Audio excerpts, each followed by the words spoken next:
We're coming up in the summertime, and Greg, we always talk every conversation about the importance of play and creating attachment during play. Again, with it being a different time, the few months before summer, now it's playtime.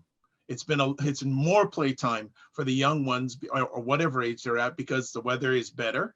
What are your thoughts in regards to creating attachment through play to our fathers? I think it's really important to acknowledge that fathers make unique contributions that are positive in child development. So research shows that dads use more complex language when they interact with their young children and preschool age children. They use more unfamiliar words in the conversations with children, and that's a strong predictor of the development of the child's own vocabulary and language. We know that dads make unique contributions to children's peer relationships by the way they play with kids. Some of the rough and tumble play that dads do, or games like hide and go seek or sports, those become the foundational building blocks for kids to understand what the limits are in social interactions with others. And then they can generalize that to their neighborhood playgrounds or their school gymnasiums when they go back to them and they're around other kids. We also know that for older kids, fathers make a unique contribution to their children's academic achievement by how they emphasize about how they emphasize the importance of academics and learning.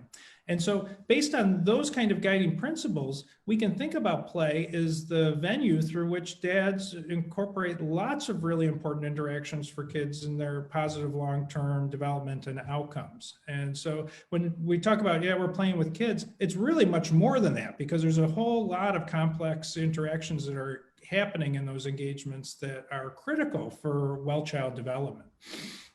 Would you say that children learn as much in the play as they do in like a formal classroom?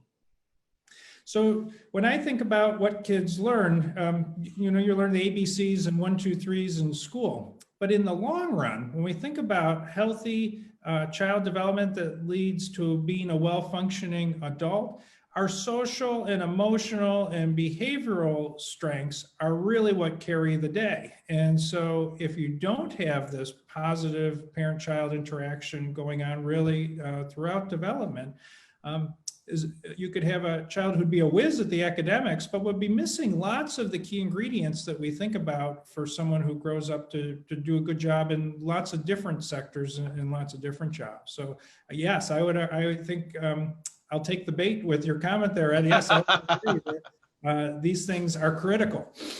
Absolutely.